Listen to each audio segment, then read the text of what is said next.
ब्रजेंद्र प्रताप सिंह जी तो पवई से आए थे और हार कर आए थे। तो ये तो अन्याय हुआ ना कि हारे हुए व्यक्ति को टिकट दे दिया और जो व्यक्ति 30,000 वोट से जीत के आया था उसका आपने टिकट काट दिया। इंजीनियरिंग कॉलेज का वादा किया था, एग्रीकल्चर कॉलेज का वादा किया था, तो वादे वादे ही है। अभी एग्रीकल्चर कॉलेज हमारी घोषणा पे हुआ है, लेकिन अभी वहाँ कोई स्टाफ नहीं है। पिछड़ा वर्ग के वोटर का ध्यान भारतीय जनता को रखना, पार्टी को रखना चाहिए और तभी विजय सुनिश्चित हो सकेगी।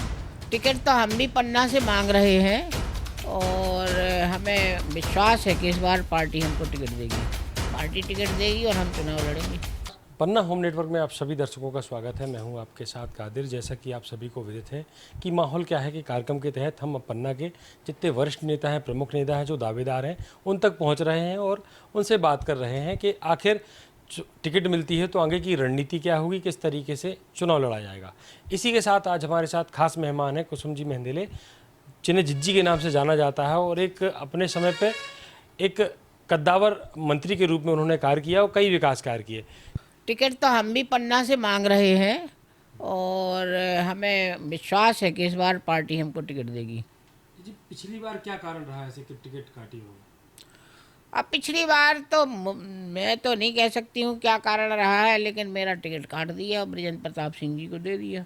अब इस बार कई अभी जो 39 सीटें जो 39 अभी डिक्लेयर हो, उसमें कई विधानसभा ऐसे जो 70 साल के 76 साल के हैं, उन्हें भी टिकट दिया। तो क्या मानना है आपका कि इस बार हमें टिकट मिलना चाहिए और हम चुनाव लड़ेंगे। और मान लो टिकट नहीं मिलती तो ऐसी स्थिति में पार्टी टिकट देगी और हम चुनाव लड़ेंगे। अगर आपको टिकट मिलती है तो क्या प्रमुख मुद्दों को लेकर आप पन्ना के विकास कार्य जहाँ हम छोड़ आए थे वहीं पर हैं, उसके बाद कोई विकास कार्य नहीं हुआ, तो उन्हीं कार्यों को मैं आगे बढ़ाऊंगी और पन्ना को एक बढ़िया स्मार्ट सिटी कर बनाने का मैंने दावा किया था। तो स्मार्ट सिटी अभी तक तो बनी नहीं, लेकिन यदि मैं बनती हूँ तो पन्ना को स्मार्ट सिटी बनवाऊंगी। और यहाँ पर जो मैंने वादा किया था इंजीनियरिंग कॉलेज का, और इंजीनियरिंग कॉलेज का वादा किया था, एग्रीकल्चर कॉलेज का वादा किया था, तो वादे वादे ही है। अभी एग्रीकल्चर कॉलेज हमारी घोषणा पे हुआ है, लेकिन अभी वहाँ कोई स्टाफ नहीं है, तो उसकी पूर्ति होना बकाया है। ऐसे बहुत सारे कार्य हैं, जैसे ये रुंज डैम हमारी घोषणा पे बन रहा है। ये यानी जो हम अधूरे काम छोड़े आए हैं उनको हम फिर पूरा करेंगे। रेल लाइन का काम हमारी घोषणा पे चालू हुआ है।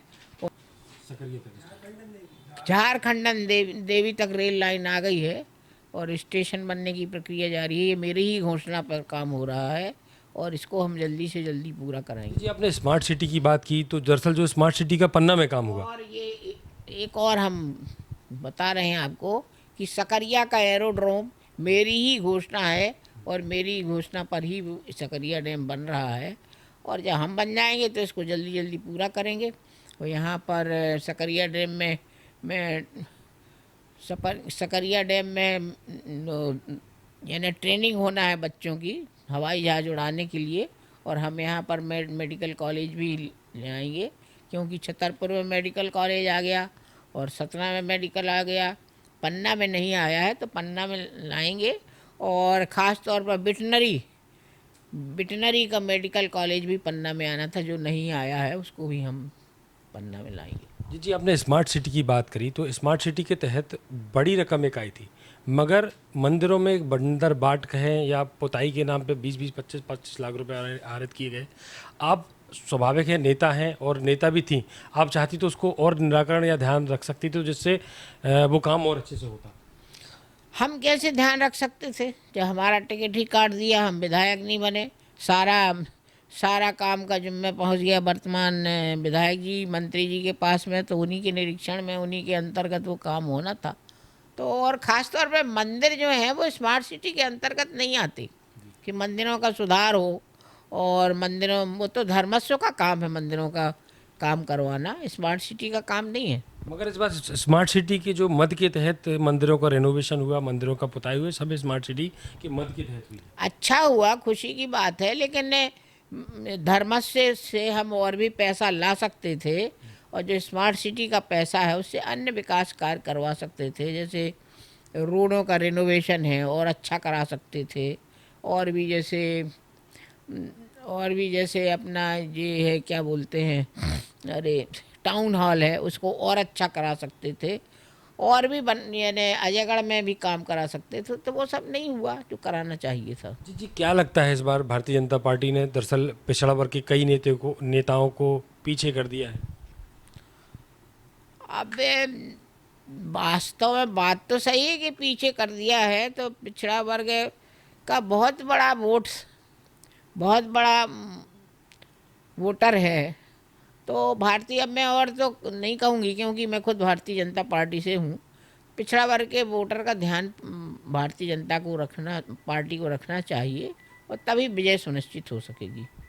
30,000 के बाद भी आपका मतलब आपकी टिकट कटी है, और आपको क्या लगता है इस बार पवई से या गुनौर से या पन्ना से कौन स्थिति रहेगी, कौन पार्टी देखिए, जीतेगी? हम तो आज भी पन्ना से ही टिकट मांग रहे हैं, और पिछली बार मेरा जो टिकट कटा वो गलत तरीके से कटा है, और उसकी जो अब तो उम्र का बंधन भी नहीं रहा, तो टिकट मुझे पन्ना से मिलना चाहिए, और मैं पन्ना से चुनाव लड़ना चाहती हूँ। तो आप आश्वस्त हैं बिल्कुल पन्ना से चुनाव लड़ने के लिए? पार्टी से मांग कर रहे हैं कि हमको टिकट दिया जाए।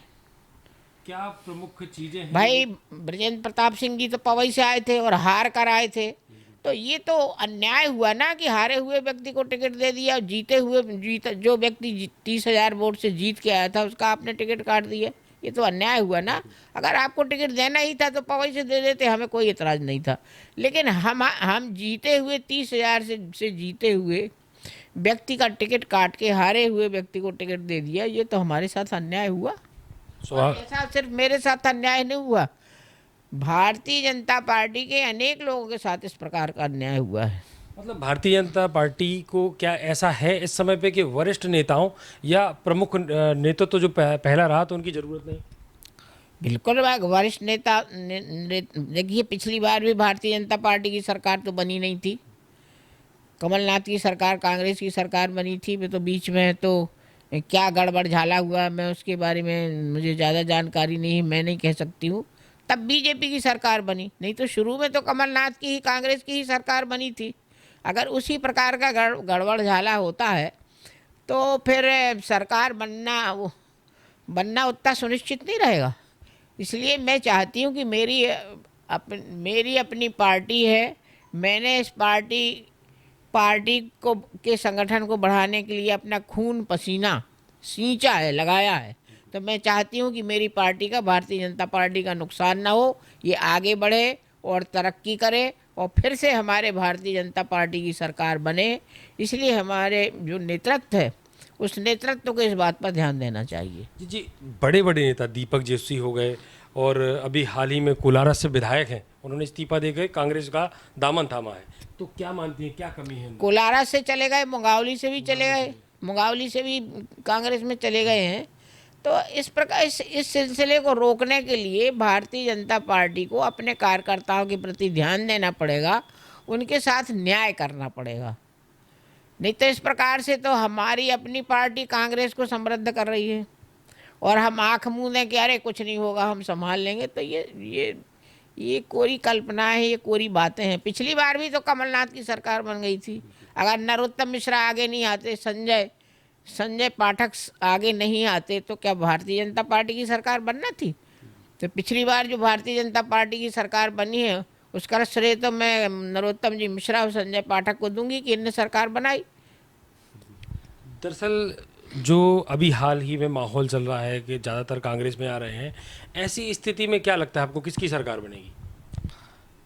अब ये तो जिसका बहुमत आ जाएगी उसकी सरकार बनेगी, लेकिन नहीं, हम तो भारतीय जनता पार्टी हैं, तो हम तो भारतीय जनता पार्टी का भला ही सोचेंगे। कि हम चाहते हैं कि हमारी पार्टी अपने अपने लोगों की सुध ले और उनको न्याय दे, जिससे कि हमारी भारतीय जनता पार्टी की सरकार बने। लाडली बहना का क्या प्रभाव रहेगा? लाडली बहना के तहत जो 1,000 रुपये बहनों को दिए जाए। अब देखिए, जब महिलाओं को सहायता राशि मिलेगी तो वोट तो बढ़ेगा। अब कितना बढ़ेगा इसका तो मैं नहीं कह सकती हूँ कि कितनी महिलाएं इससे लाभान्वित होंगी, लेकिन लाभान्वित तो हो रही हैं, और उस अनुपात में 2-3% वोट तो बढ़ेगा। जी जी, जैसे चुनाव लड़ने की स्थिति मान लो भारतीय जनता पार्टी आपको अगर टिकट नहीं देती है, तो क्या आप किसी अन्य पार्टी से चुनाव लड़ेंगे? प्राथमिक मेरी भारतीय जनता पार्टी है और मुझे पूरा विश्वास है कि भारतीय जनता पार्टी मुझे टिकट देगी और मैं चुनाव लड़ूंगी और जीतूंगी। और रही वर्तमान विधायक जी की, मंत्री जी की बात है, तो उनका पूर्व क्षेत्र है पवई, ये इनको पवई जाना चाहिए। ये थी हमारे साथ कुसुम जी मेहंदेले, जिन्होंने अपने बारे में बताया और बताया कि अगर उन्हें टिकट मिलती है तो क्या प्रमुख विकास कार्य करेंगी और क्या मुद्दों को लेकर जमीन पर उतरेंगी।